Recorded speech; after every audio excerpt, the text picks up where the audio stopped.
Selamat berjumpa kembali Bapak Ibu Saudara-saudaraku yang terkasih. Salam bagimu semua Bapak Ibu Saudara-saudariku yang terkasih. Silahkan baca atau dengarkan khotbah ini hingga akhir agar kamu menemukan hal yang menguatkan iman percayamu kepada Tuhan Jehovah Elohim, Yesus Kristus Roh Kudus Tuhan kita yang Maha Esa itu. Khotbah ini pasti berbeda dengan khotbah-khotbah lainnya.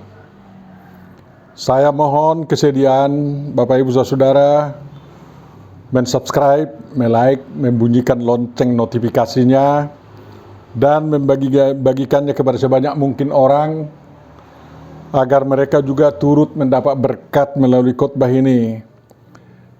Dan dengan demikian Bapak Ibu Saudara juga sudah memberitakan Injil kepada semua orang di seluruh dunia.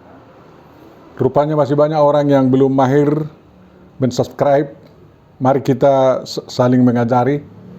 Silakan miliki nomor WA saya agar lebih mudah kita berkomunikasi.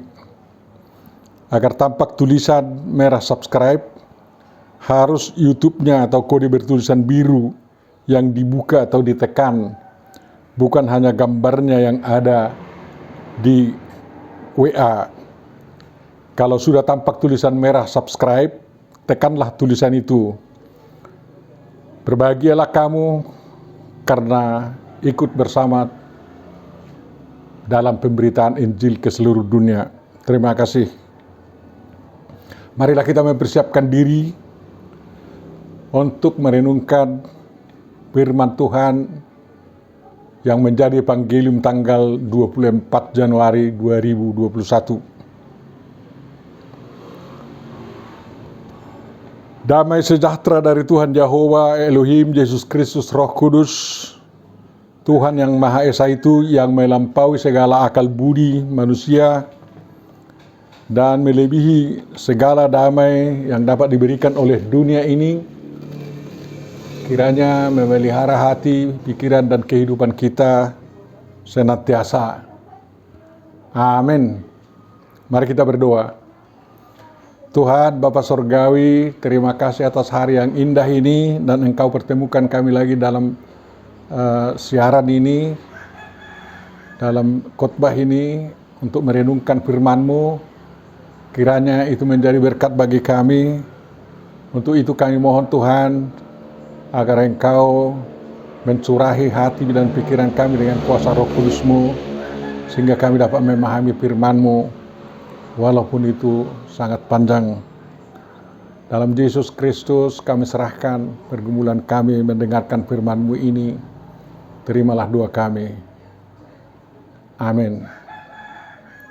Firman yang akan kita pahami dari sana kita akan dengar-dengaran kepada kehendak Tuhan, Jehovah Elohim, Jehovah Dewata, Yesus Kristus, Roh Kudus. Lalu kita mengambil arti dan maknanya untuk kehidupan kita sekarang, ditentukan dari perjanjian lama, yakni dari kitab Yunus, kitab Nabi Yunus pasal 3 ayat 1 sampai 10. Marilah kita baca atau dengarkan apa yang disampaikan atau diceritakan oleh penulis kitab Yunus di sana. Mari silakan buka Alkitab masing-masing. Datanglah firman Tuhan kepada Yunus untuk kedua kalinya. Demikian. Bangunlah, pergilah ke Niniwe, kota yang besar itu, dan sampaikanlah kepadanya seruan yang kufirmankan kepadamu. Bersiaplah Yunus lalu pergi ke Niniwe, sesuai dengan firman Allah. Niniwe adalah sebuah kota yang mengagumkan besarnya, 3 hari perjalanan luasnya. Mulailah Yunus masuk ke dalam kota itu sehari perjalanan jauhnya, lalu berseru, 40 hari lagi, maka Niniwe akan ditunggang balikkan. Orang Niniwe percaya kepada Allah, lalu mereka mengumumkan puasa, dan mereka, baik orang dewasa maupun anak-anak, mengenakan kain kabung. Setelah sampai kabar itu kepada raja kota Niniwe, turunlah ia dari singgasananya, ditanggalkannya jubahnya, diselubungkannya kain kabung, lalu duduklah ia di Abu. Lalu atas perintah raja dan para pembesarnya, orang memaklumkan dan mengatakan di Niniwe demikian: manusia dan ternak, lembu, sapi, dan kambing domba tidak boleh makan apa-apa, tidak boleh makan rumput, dan tidak boleh minum air. Haruslah semuanya manusia dan ternak berselubung kain kabung dan berseru dengan keras kepada Allah, serta haruslah masing-masing berbalik dari tingkah lakunya yang jahat dan dari kekerasan yang dilakukannya. Siapa tahu mungkin Allah akan berbalik dan menyesal serta berpaling dari murkanya yang bernyala-nyala itu, sehingga kita tidak binasa. Ketika Allah melihat perbuatan mereka itu, yakni bagaimana mereka berbalik dari tingkah lakunya yang jahat, maka menyesallah Allah karena malapetaka yang telah dirancangkannya terhadap mereka, dan ia pun tidak jadi melakukannya. Demikian firman kehidupan yang akan kita coba memahaminya, dan maknanya akan kita jadikan suluh dan terang dalam kehidupan kita sehari-hari. Dari firman ini kita akan dapat mengetahui bahwa Tuhan Jehovah Elohim, yang dikenal juga di tengah-tengah bangsa-bangsa selain Israel, adalah sembahan yang murah hati, berbelas kasihan, dan mau merubah keputusannya tentang orang berdosa yang bertobat. Berbahagia dan diberkatilah siapapun yang mendengar dan mengerti firman Tuhan, lalu menjadikannya sebagai pedoman hidupnya sehari-hari. Amin. Bapak, Ibu, saudara-saudariku yang terkasih dalam Yesus Kristus, Tuhan dan Juru Selamat kita, marilah kita telusuri apa kandungan firman ini dan arti serta maknanya bagi kehidupan kita masing-masing dan kehidupan kita bersama sebagai pengikut Jehovah Elohim Yesus Kristus Roh Kudus yang hidup bersama dengan bangsa-bangsa non-Kristen. Beberapa yang dapat kita ambil dari firman kehidupan ini antara lain: 1. Nabi Yunus adalah seorang nabi benar yang diangkat Tuhan atau Jehovah menjadi nabinya, dan nubuatnya diakui benar terjadi. Dalam 2 Raja 14:25 diberitahu, ia, dalam hal ini Raja Israel Jeroboam bin Joas, yang sering disebut juga Raja Yerobeam II, yang memerintah 782 sampai 747 sebelum Masehi, mengembalikan daerah Israel dari jalan masuk ke Hamat sampai ke Laut Araba sesuai dengan firman Tuhan Allah Israel yang telah diucapkannya dengan perantaraan hambanya Nabi Yunus bin Amitai dari Gat-Hefer. Itu bukti bahwa Nabi Yunus adalah nabi benar. Kebenaran nubuatnya terkenal sampai menembus batas negara Israel Utara, karena Jerobeam II dapat menguasai Damaskus dan daerah sampai di Lebo Hamat, yang merupakan jalan masuk ke daerah Hamat jauh di timur laut Damaskus, sesuai nubuat Nabi Yunus. Masa pemerintahan Jerobeam II sejajar dengan masa pemerintahan raja-raja Asyur, yakni Salmaneser V 782 sampai 773, Asyur dan III 772 sampai 755, Asyur Nirari V 772 sampai 745 sebelum Masehi. Yunus bekerja di masa-masa pemerintahan raja-raja ini. Disuruh pergi ke Niniwe di masa pemerintahan Asyur Nirari V. Waktu itu Niniwe yang didirikan Nimrod menurut Kejadian 10 ayat 11 dijadikan oleh Raja Asyur yang pertama, yakni Samsi Adad I, kira-kira 1800 sebelum Masehi, menjadi ibu kota kerajaan Asyur, dan diperluas oleh Raja Salmaneser pertama, kira-kira tahun 1260 sebelum Masehi. Kota ini terus menjadi ibu kota Asyur hingga masa pemerintahan rajanya yang terakhir, Asyurbanipal 669 sampai 627 sebelum Masehi. Melemahnya kekuatan Asyur menginvasi kerajaan-kerajaan sekitarnya seperti Israel Utara, memberi kesempatan kepada Yerobeam II mengembalikan Damsyik bahkan sampai ke Lebo Hamat, yakni jalan masuk ke Hamat, jauh di timur laut Damsyik atau Damaskus, berbatasan dengan kerajaan Asyur, dan Hamat Yehuda ke dalam Israel. Baca 2 Raja 14 ayat 28. Mungkin Yerobeam II menundukkan pemerintah di Amon dan Moab, sehingga dia dapat menguasai Araba, daerah Edom, sampai ke pinggir laut Araba, tempat kota Apek di selatan Laut Mati.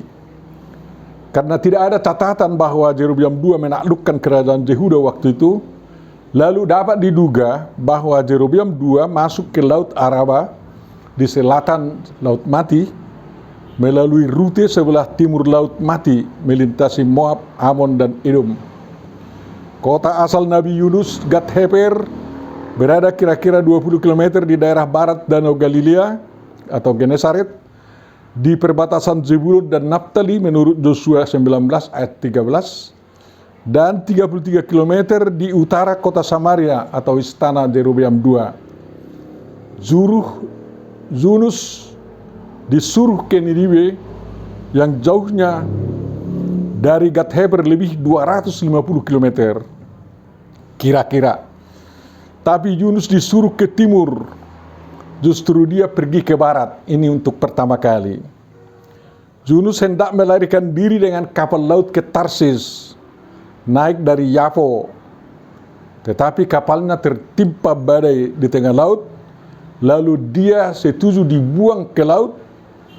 Kemudian ikan besar menelannya, dia tak bernapas di dalamnya. Untung Tuhan menghidupkannya kembali.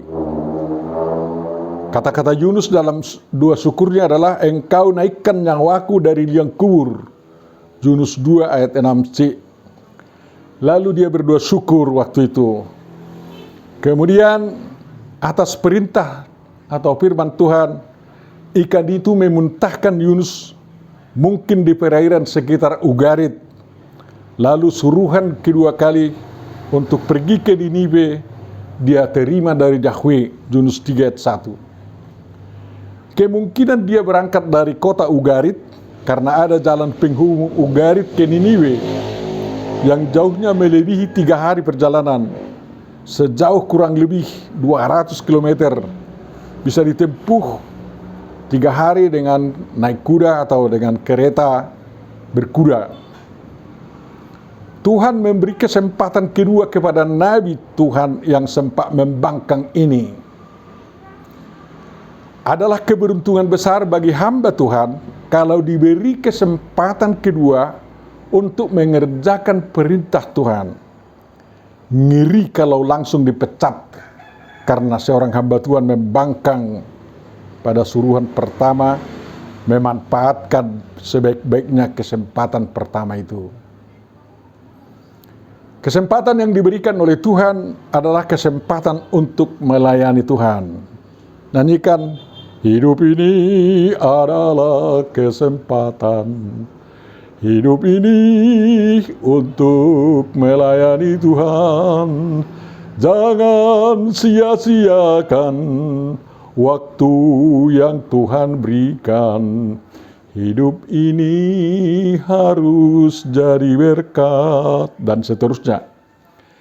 Kesempatan kedua tidak lagi disia-siakan oleh Yunus. Dia mau bangun, bangkit, meninggalkan status quo-nya, rasa amannya, dan rasa enaknya di rumah. Dia menanggalkan pemberontakannya. dan digantinya dengan ketaatan. Ketaatan merupakan model utama untuk mengerjakan apa yang disuruhkan Tuhan.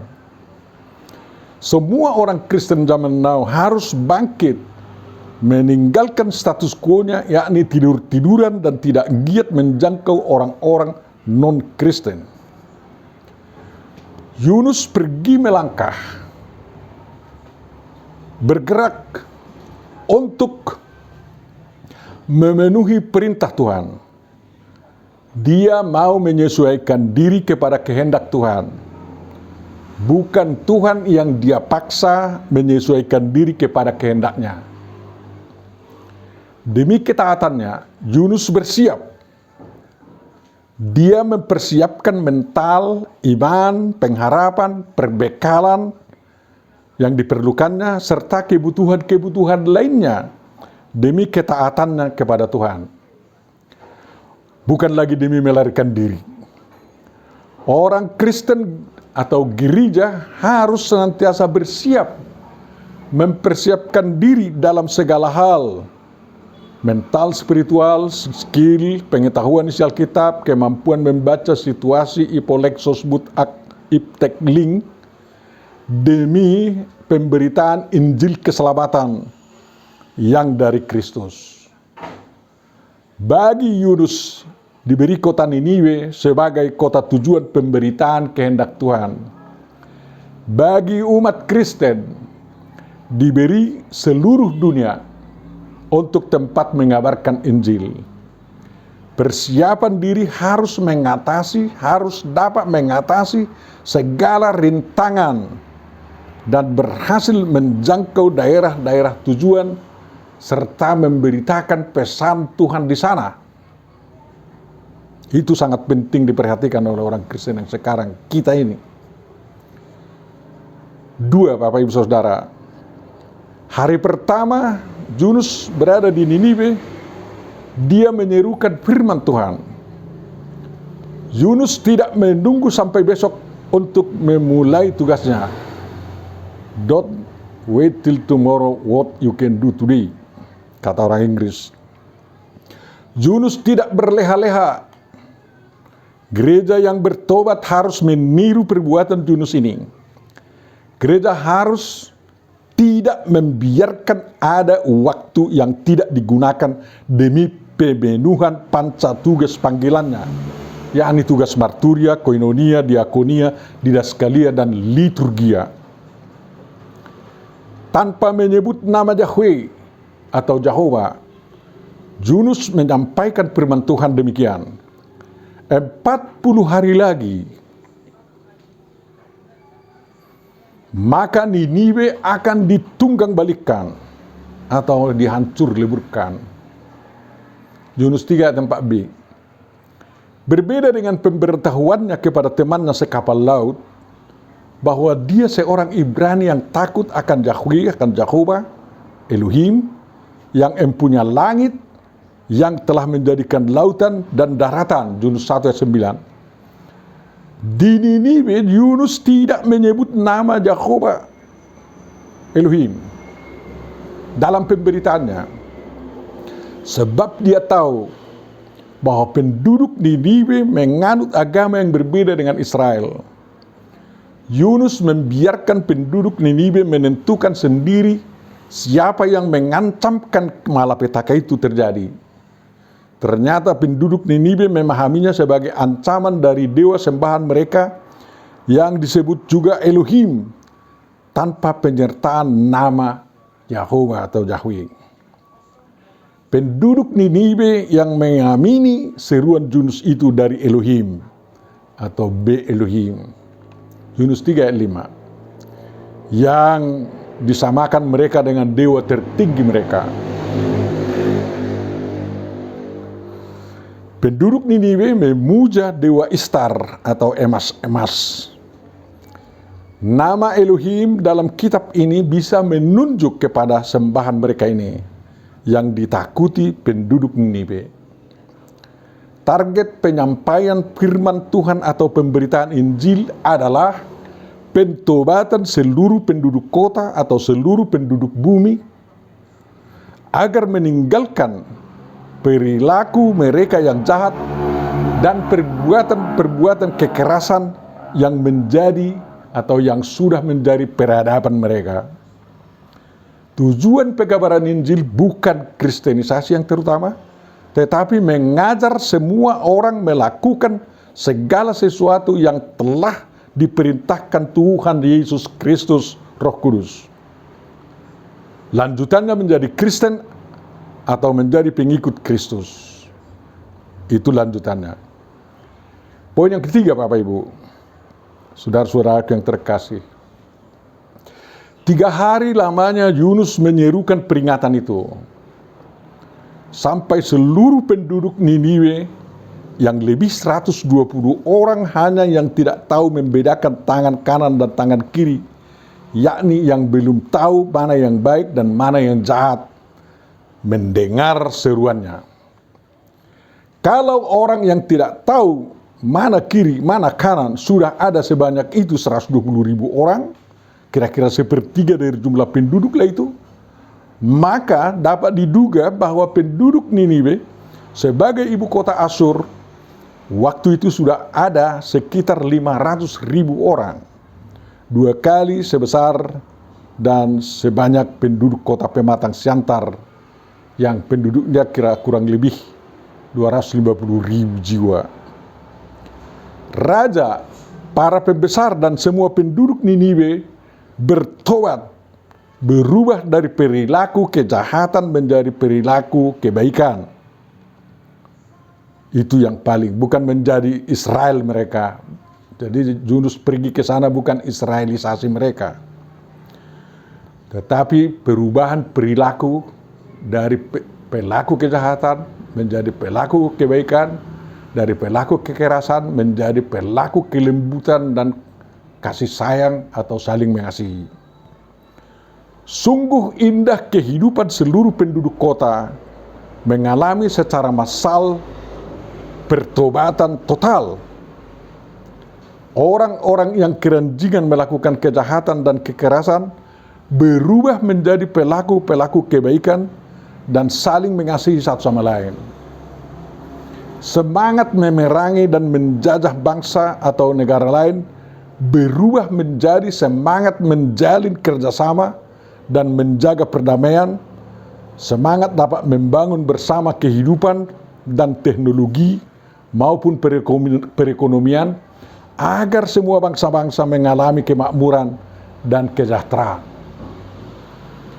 Di dalam kota yang seluruh penduduknya sudah bertobat, tercipta rasa damai, aman, dan bersahabat, diikat oleh semangat saling mengasihi. Di kota itu tidak ada lagi pembunuhan, pencopetan, begal, pemerkosaan, penipuan, korupsi, dan kejahatan lainnya, seperti kejahatan perbuatan daging yang disebutkan Paulus, percabulan, kecemaran, hawa nafsu, penyembahan berhala, sihir, perseteruan, perselisihan, iri hati, amarah, kepentingan diri sendiri, percideraan, roh pemecah, kedengkian, kemabukan, pesta pora, dan sebagainya. Baca Galatia 5:19-21. Mereka semua berbalik dari perilaku seperti itu, dan semua penduduk memelihara sikap saling melindungi, saling memelihara, saling menyalurkan nafsu seksual sesuai peradaban. Jadi tidak ada perzinahan, tidak ada kawin kontrak. Mereka bekerja jujur dan kebaikan-kebaikan lainnya. Semua melakukan apa yang disebut Paulus sebagai buah roh, yakni kasih, sukacita, damai sejahtera, kesabaran, kemurahan, kebaikan, kesetiaan, kelemah lembutan, penguasaan diri. Baca Galatia 5 ayat 22. Kita doakan dan kita usahakan seluruh bangsa Indonesia bisa melakukan kebaikan itu. Yang keempat, dari paparan di atas dapat menjadi pelajaran pertama sebelum yang lain lagi bagi kita sekarang, bahwa pertama, kalau Tuhan yang menyuruh, maka yang disuruh harus melaksanakan apa yang disuruhkan Tuhan untuk dikerjakan. Tuhan berkuasa dengan caranya sendiri memaksa yang disuruhnya untuk patuh atau menurut. Kalau Tuhan Yesus menyuruh pengikutnya, pergilah, jadikanlah semua bangsa muridku, dan baptislah mereka dalam nama Bapa dan Anak dan Roh Kudus, dan ajarlah mereka melakukan segala sesuatu yang telah kuperintahkan kepadamu, seperti ditulis dalam Matius 28, 19-20, maka pengikut Yesus harus atau wajib patuh melaksanakan perintah ini. Yang kedua, Nabi Tuhan percaya bahwa Tuhan yang disembahnya bukan hanya Tuhan bagi bangsanya sendiri, melainkan Tuhan bagi seluruh bangsa-bangsa, seluruh umat manusia. Menurut Yunus, Yahweh atau menurut bacaan orang Batak, Yahoba adalah Elohim yang empunya langit, yang telah menjadikan lautan dan daratan. Yunus 1 ayat 9. Ketiga, Nabi Tuhan disuruh melewati batas negerinya sendiri hingga mencapai ibu kota. Ibu kota negara itu. Bandingkan Paulus yang berusaha menjangkau Roma, ibu kota kekaisaran Romawi, dalam usaha pemberitaan Injil. Kita juga, kalau ibu kota Indonesia pindah ke Kalimantan, kita juga harus hadir di sana memberitakan Injil. Semua penduduk maupun raja dan para pembesarnya, semua bertobat. Itulah target yang akan kita raih. Yang keempat, penyampaian firman Tuhan tidak dibiarkan terhalang karena A. permusuhan atau tidak adanya kerjasama antar negara, negara asal orang yang disuruh dan negara kemana dia disuruh. B. perbedaan politik luar negeri antar negara tidak boleh menghambat pemberitaan firman Tuhan. C. juga jarak tempat penyampaian firman Tuhan yang sangat jauh dari tempat tinggal orang yang disuruh, bahkan jauhnya sampai ke ujung bumi, tidak boleh menjadi penghalang pemberitaan firman Tuhan. Bandingkan kisah 1 ayat 8, 13 ayat 47. D. alat transportasi yang terbatas pun tidak boleh dijadikan penghalang memberitakan kehendak Tuhan. E. perbedaan tentang siapa sembahan yang ditakuti oleh orang yang disuruh dan sembahan atau Allah yang ditakuti orang yang menjadi alamat firman Tuhan tidak menjadi alasan untuk tidak memberitakan kehendak Tuhan.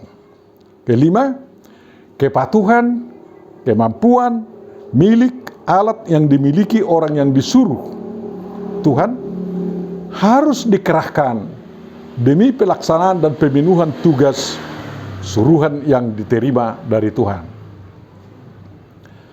Bapak, Ibu, saudara-saudaraku yang terkasih, yang keenam, yang kita sudah pelajari, target utama adalah bahwa seluruh penduduk kota atau penduduk negeri bertobat, dan setiap penduduk itu taat kepada sembahan yang dipatuhi masing-masing. Jadi kalau Kristen bertobat mengikuti Tuhan Yesus, bagus. Kalau beragama lain, agama A, bertobat sesuai dengan perintah dewa atau Allah mereka, itu juga bagus. Sudahkah kita perhatikan hal-hal itu dalam penunaian tugas kita? Tugas huria, tugas gereja, memberitakan Injil, menyampaikan rancangan malapetaka kepada bangsa-bangsa yang jahat, dan membawa kabar keselamatan yang dari atau dalam Tuhan Yesus Kristus, Roh Kudus, Tuhan kita yang Maha Esa itu, kepada seluruh bangsa. Sudahkah kita perhatikan itu? Kalau pekabaran Injil masih untuk kalangan sendiri dan masih tidak terlaksana karena hambatan-hambatan yang ada, maka kembalikanlah semangat pemenuhan tugas pekabaran Injil itu dalam dirimu dan dalam huria atau gerejamu. Hapuskanlah dari dalam dirimu dan dari dalam huria gerejamu sikap dan tindakan perlawanan terhadap suruhan Tuhan Yesus Kristus Roh Kudus, Tuhan kita yang Maha Esa itu. Perlawanan harus diganti total dengan ketaatan. Ketaatan mematuhi perintah Tuhan. Poin yang kelima, Bapak Ibu Saudara. Perintah Yahova kepada Yunus dalam suruhan pertama dan kedua agak sama kalimatnya, tapi maksudnya berbeda. Dikatakan, bangunlah, pergilah ke Ninibe, kota yang besar itu.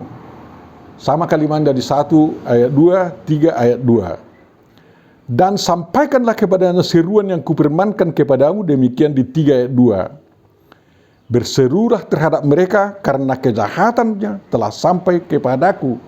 Itu tujuan yang harus dilaksanakan Yunus menurut Yunus 1 ayat 2. Kata Ibrani kum berarti bangkit, bangun, bergerak, dan siap melangkah.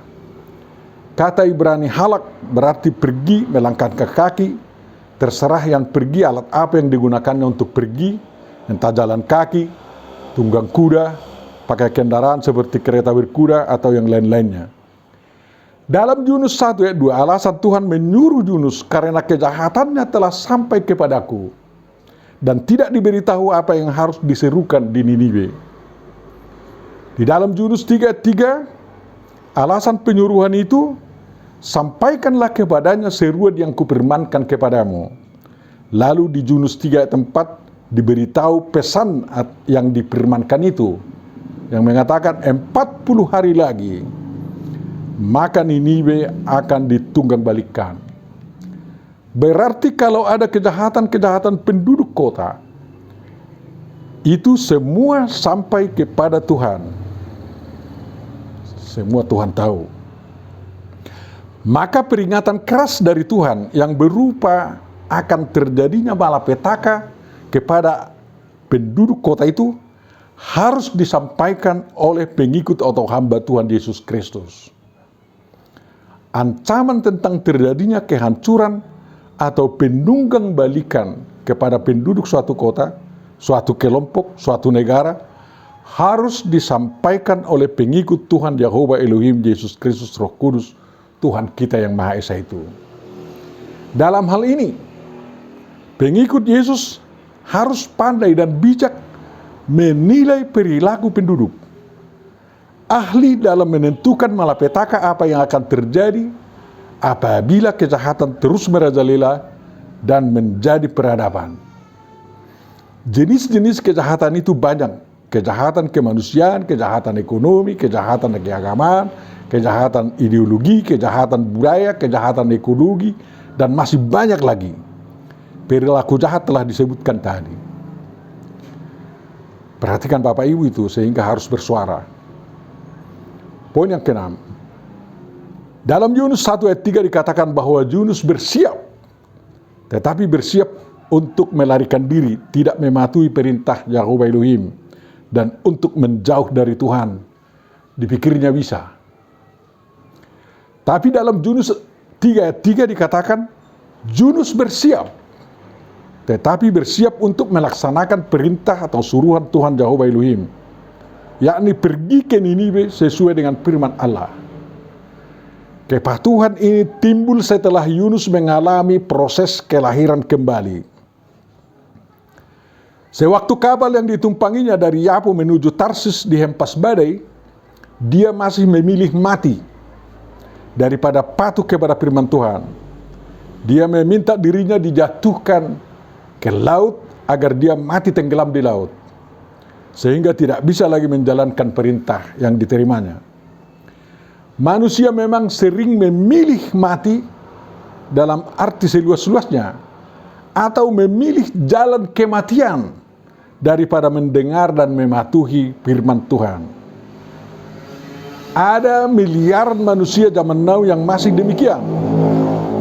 Itu aneh. Di laut, Bapak Ibu Saudara, Yunus mengalami hal yang luar biasa yang di luar dugaannya. Yahova menentukan seekor ikan besar untuk menelan Yunus. Kemudian Yunus berada dalam perut ikan itu 3 hari, 3 malam. Perut ikan itu menjadi liang kematian bagi Yunus. dia sempat mati dalam perut ikan itu. Tetapi di hari ketiga, Tuhan menaikkan, dalam bahasa Ibrani Allah, hidup Yunus dari liang kematian itu. Lain menyebutnya liang kubur. Teks Ibrani, hayai, hidupku, lai, nyawaku, ilte, nyawaku, toba, ngulukku. Dan Septuaginta, joesmu. Atas perintah Tuhan, ikan besar itu memuntahkan Yunus yang sudah hidup kembali ke tepi pantai di perairan sebelum Tarsis terjangkau. Dan saya menduga di sekitar pantai dekat kota Ugarit, suatu kota pelabuhan dagang di tepi Laut Tengah, yang diduga juga dikunjungi oleh orang-orang dari Niniwe yang datang menjual barang dagangan mereka. Kalau dugaan ini benar, peristiwa ini membuat Yunus terkenal hingga ke Niniwe sebagai nabi yang nubuatnya benar-benar bisa terjadi. Mereka menyebarkan isu bahwa ada nabi yang nubuatnya benar-benar terjadi. Kalau nabi seperti itu datang di ibu kota Asyur, seruannya harus didengar. Kalau demikian halnya, Tuhan telah mendahului nabinya di kota tujuan yang harus didatangi nabinya itu. Seperti dikatakan Yesus kepada muridnya, akan tetapi sesudah aku bangkit, aku akan mendahului kamu ke Galilea. Matius 26 ayat 32. Yunus yang telah diproses oleh Tuhan menjadi manusia baru, atau telah lahir kembali, mematuhi firman Tuhan, pergi ke Niniwe menyampaikan seruan yang difirmankan Tuhan kepadanya. Dapat dimaklumi bahwa tanda Yunus ini dipilih oleh Tuhan Yesus Kristus yang akan diberikan kepada orang yang meminta tanda kepadanya. Matius 12 ayat 39 sampai 40. Yunus membawa ancaman malapetaka ke Niniwe. Tampaknya dia menyenangi firman Tuhan itu terjadi, agar musuh Israel semakin berkurang. Dia tidak menyadari bahwa lebih baik berteman dengan orang yang bertobat daripada mematikan musuh-musuh yang ada. Bapak, Ibu, saudara-saudaraku yang terkasih, setiap pengikut Yesus Kristus adalah orang yang sudah menjadi manusia baru atau dilahirkan kembali. Oleh karena itu, sungguh sangat menyenangkan apabila kita semua ikut aktif dalam usaha kita mengancamkan malapetaka yang akan dilakukan Tuhan dalam rangka mentobatkan bangsa-bangsa atau kelompok-kelompok yang masih keranjingan melakukan kejahatan dan kekerasan, agar mereka berbalik dari hati dan perilakunya yang jahat dan menggantinya dengan hati dan perilaku yang baik. Itu target. Poin yang ketujuh, hari pertama Yunus tiba di Niniwe, dia langsung memulai tugasnya, seharian mengumumkan ancaman malapetaka yang akan menimpa Niniwe. 40 hari lagi, maka Niniwe akan ditunggang balikan. Paket bahasa Ibrani, itu bentuk kata kerja nifal participle feminim singular absolutus, dari kata nafak, artinya menunggang balikan. Jadi yang aturan ke atas jadi bikin ke bawah, jadi hancurlah semua. Karena luas Niniwe, menurut Lai 3 hari perjalanan agar dapat mendengar ancaman itu. Dapat dimaklumi kalau Yunus bekerja 3 hari berturut-turut sampai orang mengetahui siapa dia yang menyampaikannya dan apa yang disampaikannya. Ancaman malapetaka itu bebas ditafsirkan tentang siapa yang akan menunggang balikan dan bagaimana corak penunggang balikan tersebut. Penduduk Niniwe yakin bahwa Yunus itu orang benar dan yang dikatakannya pasti terjadi, dan mereka menerimanya sebagai ancaman dari Elohim yang mereka percayai. Dari itu mereka terkejut dan berusaha agar Elohim mereka menolong mereka membatalkan malapetaka yang diancamkan itu. Mendengar ancaman itu, penduduk Niniwe tertimpa demam ketakutan yang sangat hebat, lalu dengan kompak mengadakan ritus keagamaan mereka, yakni puasa, dan mengadakan budaya berkabung mereka, yakni mengenakan kain karung kabung sebagai tanda perkabungan. Mengetahui ancaman malapetaka itu dan perbuatan rakyatnya yang puasa dan pakai kain karung kabung, Raja Niniwe yang namanya di sini tidak disebut, tapi kita duga mungkin Assur-nirari V yang memerintah 772-745 sebelum Masehi, langsung turut bersama rakyatnya. Jadi sangat bagus kalau semua aparat pemerintah, termasuk kepala negara dan semua penduduk rakyat bersama-sama bertobat, meminta kepada Tuhan yang dipercayai agar malapetaka yang akan terjadi batal, tidak terjadi. Dia tinggalkan, atau raja itu meninggalkan kursi tahtanya, singgasananya, ditanggalnya pakaian kerajaannya, diganti dengan kain karung kabung, dan duduk di debu. Duduk di atas debu, atau membuat debu di kepala begini, menunjukkan orang yang melakukannya sudah sama dengan debu di hadapan sembahannya. Selain itu, raja bersama pembesarnya mengeluarkan dekrit atau pengumuman yang isinya mewajibkan seluruh penduduk Niniwe, dewasa dan anak-anak, semua hewan ternak, lembu sapi, kambing domba, harus puasa, tidak boleh makan apa-apa, tidak boleh merumput, dan tidak boleh minum. Dan semua mereka harus mengenakan kain karung kabung. Puasa menunjukkan A. perbuatan yang sungguh-sungguh merendahkan diri, B. menginginkan pengampunan dosa, C. memohon agar bahaya yang mengancam tidak terjadi, D. memohon agar sembahan tidak melaksanakan hukuman-hukuman yang telah diancamkannya. Berapa lama puasa itu dilakukan penduduk Niniwe tidak diberitahu. Mungkin 40 hari. Tidak ada pemberitahuan apakah ada di antara penduduk dan hewan-hewan itu yang meninggal atau mati karena puasa itu. Mengenakan pakaian karung kabung menunjukkan A. adanya pada diri yang mengenakannya penyesalan atas kejahatan-kejahatan yang dilakukannya. B. merupakan ekspresi sedang berdoa memohon pertolongan. C. sebagai lambang pertobatan. Puasa dan pakai kain karung kabung dikenal juga di kalangan bangsa-bangsa sekitar Israel, misalnya Asur, Damsik, Moab, Amon, Tirus, dan lain-lain.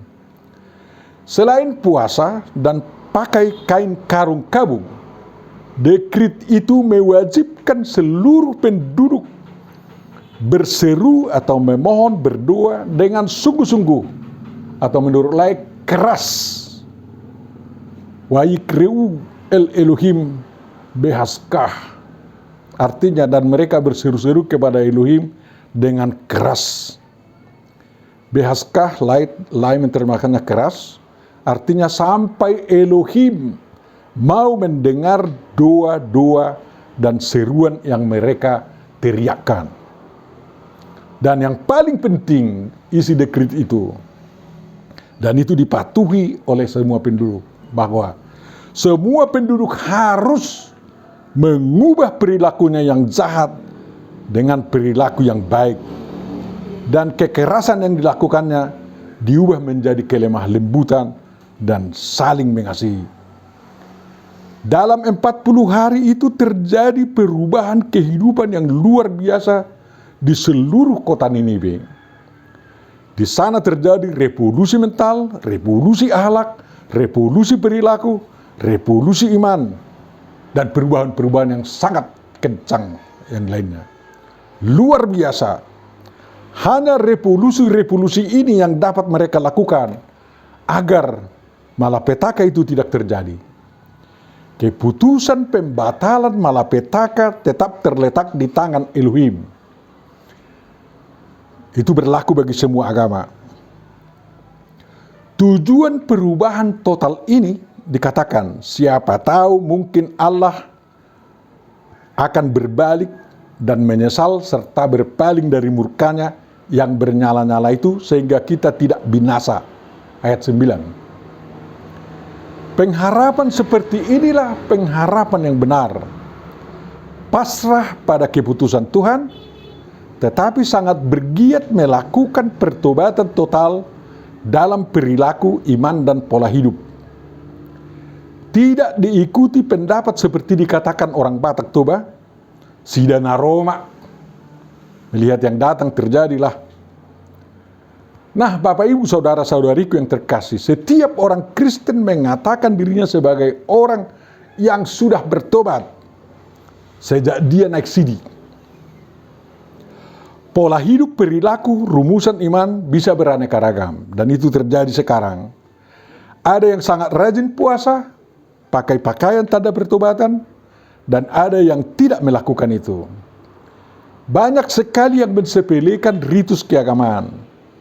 Tetapi Bapak Ibu Saudara, semua orang Kristen harus sama-sama melakukan pola hidup dan perilaku, serta memiliki serta mempraktekkan iman, pengharapan, dan kasih yang sesuai dengan firman Tuhan. Semua Kristen dari segala sekte harus seperti itu. Semua menjauhkan diri dari perbuatan jahat, dan sebaliknya mereka terus mengisi hidupnya dengan perbuatan baik dan konsisten melakukan perbuatan baik itu, dan tidak melakukan kekerasan dalam bentuk apapun, dengan motivasi apapun, apalagi dengan motivasi kebangsaan dan keagamaan.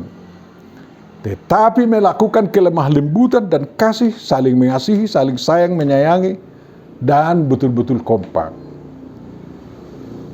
Semua umat Kristen harus satu dalam warna perilaku, perbuatan baik, dan motivasi, walaupun berbeda-beda dalam hal-hal lain. Itulah kesatuan ut omnes unum sin, umat Kristen. Mari kita perhatikan itu dalam kehidupan kita sehari-hari. Poin yang ke-8. Ternyata setelah Elohim melihat terjadinya revolusi-revolusi yang disebut tadi di kalangan penduduk Niniwe, tanpa kecuali raja, pembesar, rakyat jelata, semua yang sudah tahu mana kiri mana kanan, dia atau Jehovah atau Elohim di sini membatalkan malapetaka yang akan menimpa semua yang tinggal di Niniwe. Kota Niniwe tidak jadi ditunggang balikkan. Penulis Yunus mencatat, menyesallah Allah karena malapetaka yang telah dirancangkannya terhadap mereka, dan ia pun tidak jadi melakukannya. Nabi Yehezkiel menyampaikan kehendak Tuhan demikian. Demi aku yang hidup, demikianlah firman Tuhan Allah, aku tidak berkenan kepada kematian orang fasik, melainkan aku berkenan kepada pertobatan orang fasik itu dari kelakuannya, supaya ia hidup. Bertobatlah dari hidupmu yang jahat itu. Mengapakah kamu akan mati, hai kaum Israel? Yehezkiel 33:11. Itu menunjukkan bahwa keputusan Elohim dapat diubah oleh Elohim sendiri. Tetapi perubahan keputusan Elohim dapat juga, walaupun tidak selalu, dipengaruhi oleh perubahan perilaku dan perbuatan manusia-manusia yang ditegurnya, dari yang jahat menjadi yang baik, dari yang penuh kekerasan menjadi yang penuh kasih dan kelembutan, dan saling mengasihi. Sikap Elohim sembahan penduduk Niniwe, dan demikian juga sikap Jehovah Elohim dan perilaku pemujanya. Sekali lagi saya katakan, sikap Elohim sembahan penduduk Niniwe dan demikian juga sikap Jehovah Elohim dapat dipengaruhi dengan perbuatan dan perilaku pemujanya. Namun keputusan terakhir sembahan itu, yakni keputusan dan tindakan yang menyelamatkan, tetap bersifat anugerah. Kalau Rasul Yakobus mengatakan, iman bekerja sama dengan perbuatan-perbuatan, dan oleh perbuatan-perbuatan itu iman menjadi sempurna. Yakobus 2 ayat 22. Maka berdasarkan berita atau Injil kabar baik yang ada dalam kitab Yunus ini pasal 3, dapat dikatakan bahwa keputusan Tuhan beranugerah bekerja sama dengan perbuatan-perbuatan manusia, dan oleh perbuatan-perbuatan manusia itu anugerah menjadi sempurna dalam kehidupan manusia. Perlu dicatat bahwa perubahan keputusan Tuhan terjadi karena Tuhan melihat perbuatan mereka itu, yakni bagaimana mereka berbalik dari tingkah lakunya yang jahat. Bukan melihat ritus keagamaan, puasa, dan penggunaan budaya memakai kain karung kabung yang mereka lakukan sangat sungguh-sungguh. Perhatikan itu untuk kehidupan beragama kita. Dari itu dapat dikatakan bahwa pertobatan, yakni menjauhkan perbuatan jahat dan kekerasan dari kehidupan pribadi dan kehidupan masyarakat, kehidupan bersama, serta menggantinya dengan perbuatan baik dan kelembutan serta saling mengasihi, tidak sia-sia membuat Tuhan berubah dari Tuhan yang menjatuhkan malapetaka menjadi Tuhan yang memelihara, mengasihi, dan yang merancang rancangan damai sejahtera dan memberi masa depan yang penuh harapan bagi seluruh penduduk kota atau penduduk seluruh dunia. Bandingkan Yeremia 29:11. Tuhan memberkati semua yang sungguh-sungguh bertobat seperti Bapak Ibu, saudara-saudariku yang terkasih dalam Yesus Kristus. Amin. Mari kita berdoa. Terima kasih Bapa, dalam Yesus Kristus kami bersyukur atas renungan firman yang telah kami dengar. Kiranya kami dapat menikmatinya, menghayatinya, serta mengamalkannya dalam kehidupan kami sehari-hari. Tuhan, kalaupun masih banyak umat-Mu yang berkebaktian di rumah-rumah, kiranya mereka juga dapat merenungkan firman ini dengan mendengar siaran YouTube mereka. Tuhan, kami mohon berulang-ulang agar Tuhan menyembuhkan semua orang sakit oleh karena pandemi 19, oleh karena wabah yang sangat ganas ini. Tuhan, didik kami semua bangsa Indonesia untuk bersama-sama bertobat, memuliakan nama-Mu menurut agama kami masing-masing, dan juga melakukan tindakan-tindakan bersama demi keselamatan bangsa kami dari malapetaka yang bisa menimpa seluruh bangsa kami, misalnya pandemi 19 ini. Kalau pemerintah menganjurkan prokes dan setiap orang wajib memelihara kekebalan tubuhnya, kesehatannya, kiranya Tuhanlah menguatkan kami melakukan itu dengan setia sebagai kesetiaan kami kepadamu.